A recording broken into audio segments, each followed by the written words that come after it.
हमारा उद्देश्य किसी की धार्मिक भावनाएं भड़काना नहीं, बल्कि भगत समाज को सही राह दिखाना है। दोस्तों, स्वागत है आप सभी का हमारे YouTube चैनल MP फास्ट खबर में। आप सभी देख रहे हैं हमारे चैनल की खास पेशकश बड़ी बहस। एक तरफ है संत युगल प्रेमदास जी महाराज, तो दूसरी तरफ है संत रामपाल जी महाराज जी।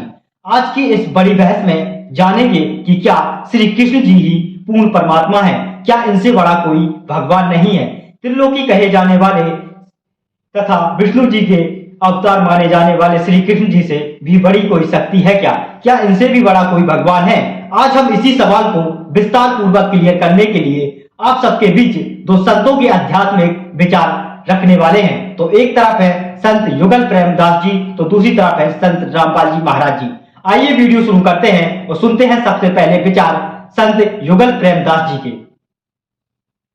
आज हम बहुत ही अच्छा विषय लेने वाले हैं। कृष्ण कौन है? कृष्ण के बारे में बहुत लोगों के मन में शंकाएं रहती है, और जब तक व्यक्ति शास्त्र को पढ़ेगा नहीं तब तक उसको उसकी जो शंकाएं हैं वो दूर नहीं हो सकती, उसका निरसन नहीं किया जा सकता। तो ब्रह्मा जी कहते हैं, ईश्वरा परमा कृष्णा सच्चिदानंद विग्रह अनादिरादिर गोविंदा सर्व कारण कारणम। तो ब्रह्मा जी कहते हैं कि ईश्वरा परमा कृष्णा, परम ईश्वर कृष्ण है। वो कैसे है? सच्चिदानंद विग्रह, सच्चित आनंद से बने हुए विग्रह है। और आगे कहते हैं अनादिरादिर गोविंदा सर्व कारण कारणम। उनका कोई ना मूल है, वो ही सबके मूल है। इस प्रकार से वो कहते हैं। और आगे कहते हैं गोविंदमादि पुरुषम तमहम भजामि। उस गोविंद का मैं क्या करता हूं? भजन करता हूं। इस प्रकार ब्रह्मा जी कहते हैं। फिर शिव जी अपनी जो पत्नी है पार्वती देवी, उनको कहते हैं, एकम शास्त्रम देव की पुत्र गीतम एको देव देव की पुत्र एव एको मंत्रस्य तस्य नामानि यानि कर्मापि एकम तस्य देवस्य सेवा। तो अपनी पत्नी पार्वती को बताते हैं, एकम शास्त्रम देव की पुत्र गीतम, एक ही शास्त्र है पार्वती। कौन सा? देव की पुत्र गीतम, देवकी के जो पुत्र है उन्होंने जो गीता कही है वही एक शास्त्र है। एको देव देव की पुत्र एवं, एक ही भगवान है, और वो कौन है? देवकी का पुत्र है। और देवकी का पुत्र कौन है? कृष्ण, श्री कृष्ण जो भगवान है। और भगवान की व्याख्या हमें समझना बहुत आवश्यक है, जो पाराशर मुनि ने बताई है।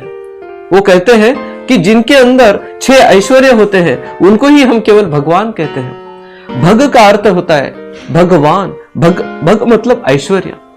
जिसके पास 6 ऐश्वर्य से पूर्ण है, जो व्यक्ति 6 ऐश्वर्य से पूर्ण है, अनंत मात्रा में ऐश्वर्य है, उनको ही हम केवल भगवान कह सकते हैं। तो भगवान भगवद गीता में कहते हैं, वेदा अहम समतितानि वर्तमानानि च अर्जुन भविष्यानि च भूतानि माम तु वेद न कश्चन। हे अर्जुन, मैं सारे कालों को पहचान सकता हूं, सारे कालों का मुझे ज्ञान है। वर्तमान काल के बारे में भी ज्ञान है, अतीत काल मतलब जो भूतकाल हुआ है उसके बारे में भी ज्ञान है, और भविष्य के बारे में भी मुझे पता है। भविष्य में जो होने वाला है उसके बारे में मुझे पता है, और सारे जीवों के बारे में भी मुझे पता है। लेकिन अर्जुना, मुझे कोई नहीं जान सकता, मुझे कोई समझ नहीं सकता।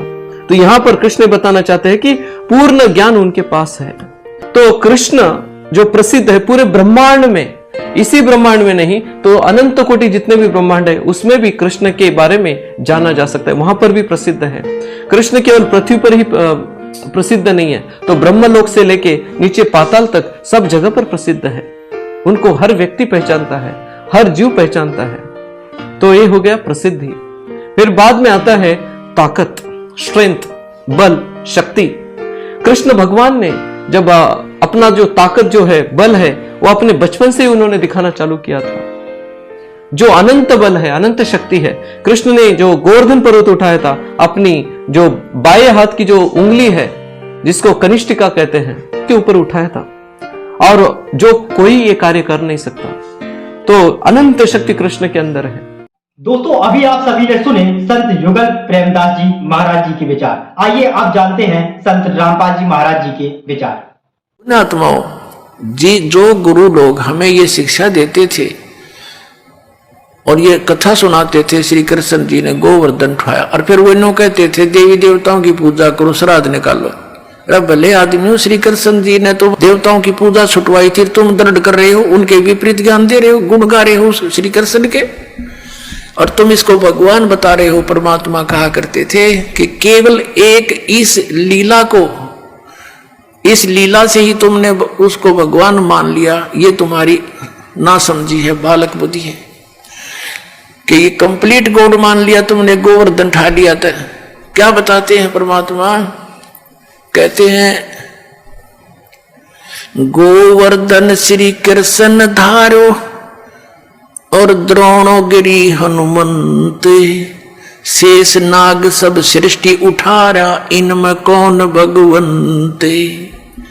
यदि तुम एक ही इस लक्षण से, इस चमत्कार से कि श्री कृष्ण जी ने गोवर्धन उठा लिया, हनुमान जी ने तो फिर द्रोणागिरी उठाई, और आप ही लोक वेद सुनाते हो ब्राह्मण लोगों के शेष नाग के सिर पे, कहते हैं एक कूर्म है, कूर्म के ऊपर एक शेष नाग है, शेष नाग के सिर पे एक बैल है, और उसके ऊपर फिर सारी पृथ्वी रखी है। कहते तुम मानते हो कि शेष के सिर पे सारी सृष्टि है, शेष नाग के, तो यो सारे ब्रह्मांड तुम्हारे पूरे ब्रह्मांड ने उठा रहा, समझ लो पूरी पृथ्वी उठा रहा, तो इनमें भगवान कौन सा है, श्री कृष्ण है या हनुमान जी है या शेष नाग है तुम्हारा भगवान? केवल इसी लक्षण से तुमने भगवान इसको कंप्लीट गॉड मान रखा, पूर्ण परमात्मा। श्री कृष्ण कौन थे? श्री कृष्ण विष्णु अवतार थे, यानी विष्णु जी की ही आत्मा यहां आई हुई थी। श्री कृष्ण तो अर्जुन का साला था और साले ने भूल गया, वो कृष्ण नहीं था उसमें, वो विराट रूप दिखाया उसने, कृष्ण का भूल भाल गया, वो विराट रूप दिखाई दिया उसने, तो श्री कृष्ण नहीं था वो। श्री कृष्ण जी के अंदर वो काल बोला था, उसने जुल्म करवाना था। श्री कृष्ण नहीं चाहता था ये युद्ध हो, क्योंकि वो पहले ही मना कर दिया था कि मैं युद्ध भी नहीं करूंगा और मैं हथियार भी नहीं उठाऊंगा, एक तरफ मेरी सेना होगी एक तरफ मैं होऊंगा। भगवान कृष्ण ने यही सोचा था कि ये और नहीं तो पांडव मान जाएंगे इस बात पे, जब एक तरफ ये मुझे तो लेंगे ही लेंगे क्योंकि मैं इनका रिश्तेदार हूं, एक तरफ सेना लगा दी। तो वो ये सोचा चाह रहे थे कि अर्जुन युद्ध ये मना कर दे पांडव, हमने युद्ध करते फिर हमारी तार है, जब सेना भी नहीं हमारे पास, लेकिन वो फिर भी नहीं माने। कहने का भाव यह है कि भगवान श्री कृष्ण जी महाभारत का युद्ध करवाना नहीं चाहते थे, तो जब अर्जुन मना करे था श्री कृष्ण उसी समय कह देते कि चल भाई ठीक है छोड़ चलेंगे वापस। उसी समय युग काल प्रवेश कर गया कि अब बात बिगड़ेगी, कृष्ण जी तो कह देगा ठीक है भाई मन ना लड़े चल, मैं तो पहले मना करूं था, तो उस समय युग काल आ गया। और इस ये जब तक प्रवेश रहा तब तक प्रवेश रहा जब तक यू सारा नाश ना हो लिया महाभारत का, फिर निकल गया इसके अंदर से, श्री कृष्ण के अंदर से। फिर श्री कृष्ण जी से बाद में अर्जुन पूछ रहा है, इसमें महाभारत के अंदर एक प्रकरण आता है, अर्जुन कहता है बाद में जब राजगद्दी प्राप्त हो ली तब कहता भगवान एक बार सत्संग करके जाना, आप द्वारका जाने वाले हो, और वही ज्ञान सुनाना जो युद्ध के दौरान सुनाया था गीता वाला। उस समय श्री कृष्ण कहता मुझे याद नहीं मैंने क्या कहा था। इससे सिद्ध है कि श्री कृष्ण ने बोला ही नहीं था वो। तो हम प्रसंग पर आते हैं कि ये गीता का ज्ञान ये ब्रह्म बोल रहा है, और ये कह रहा है कि उस तत्व ज्ञान को जिसमें पूर्ण मोक्ष मार्ग है और वो गॉड गिवन है, सच्चिदानंद घन ब्रह्म का बोला हुआ है, उस ज्ञान को तत्वदर्शी संत जानते हैं, उनसे पूछ मैं नहीं जानता।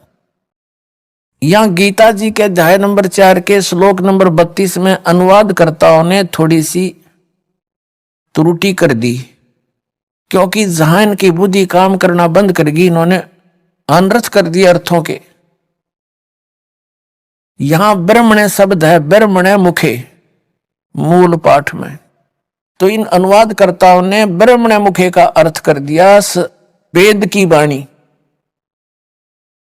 और यही अनुवाद करता गीता अध्याय नंबर 17 के श्लोक नंबर 23 में ब्रह्मणे का अर्थ करते हैं सच्चिदानंद घन ब्रह्म। वहां बुद्धि सही काम करेगी, वहां इनका अड़ी नहीं कोई अडांस।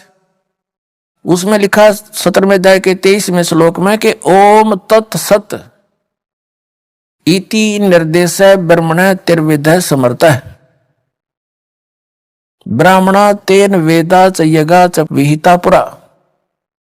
उसका अर्थ क्या बनता है कि उस ब्रह्मण माने सच्चिदानंद घन ब्रह्म के पाने का। ये ओम तत्सत, ओम तो सीधा सरपुरुष का, और तत् है ये अक्षर पुरुष का, और सत है ये परम अक्षर पुरुष का। इन तीनों मंत्रों की मजदूरी करनी है।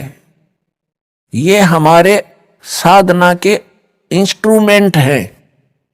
जैसे हमने जल निकालना है, पृथ्वी में जल है तो उस जल की, हमारा पूज्य तो जल है, और इंस्ट्रूमेंट हमारे जो उसके औजार कौन से हैं, बोकी और पाइप। ये तो 2 अक्षर का मंत्र है सतनाम, जिसमें एक ओम है एक तत् है। और जब पाइप पहुंचगी जल तक तो इनका काम पूरा हुआ।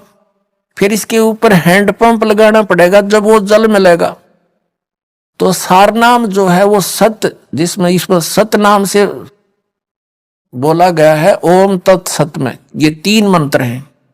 ओम और तत् ये गुप्त है, तत् सांकेतिक है। ये दास बता सकता है इस ब्रह्मांड में, और कोई अधिकारी नहीं इस नाम के देने का।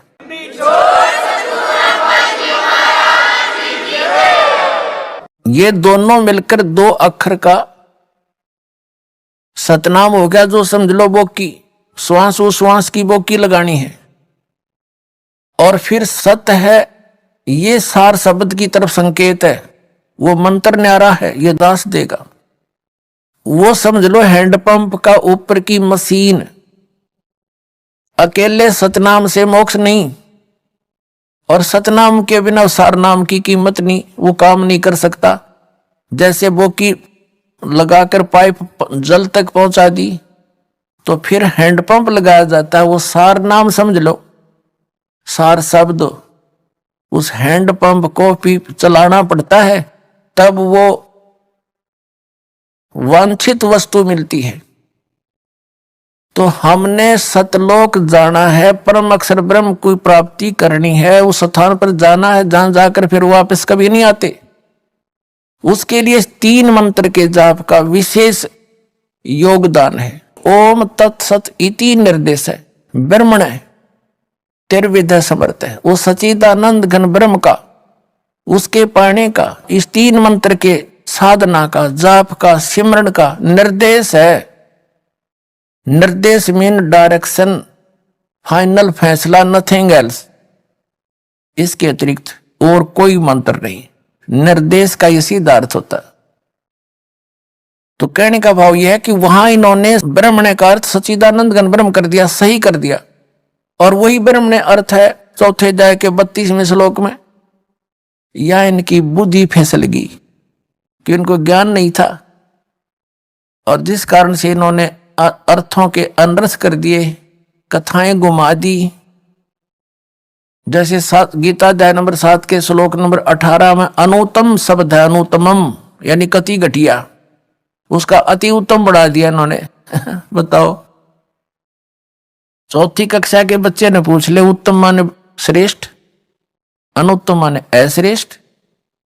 अरे इन्होंने उस अनुत्तम का सर्वश्रेष्ठ कर दिया। व्याकरण बदलने लग गए बिना ज्ञान के, अनर्थ कर दिए। गीता अध्याय नंबर 18 के श्लोक नंबर 66 में वरद शब्द है, वरद माने जाना होता है, इन्होंने आना कर दिया। बिना ज्ञान के निड़ंगे अड़या करें। गुरु बिन काहु न पाया ज्ञान, जो थोथा बुस छड़े मूड किसान। गुरु बिन वेद पढ़े जो प्राणी, समझे न सार रहे अज्ञानी। आज तक ये सब अज्ञानी थे, क्योंकि इनको गुरु नहीं मिले, सतगुरु नहीं मिले। सतगुरु या तो स्वयं परमात्मा आए थे। दोस्तों, वीडियो अच्छा लगा हो तो वीडियो से संबंधित अपनी राय हमें कमेंट बॉक्स में अवश्य दें। साथ ही हमारे चैनल को सब्सक्राइब जरूर कर लें। मिलते हैं ऐसे ही वीडियो के साथ नेक्स्ट वीडियो में, तब तक के लिए जय हिंद।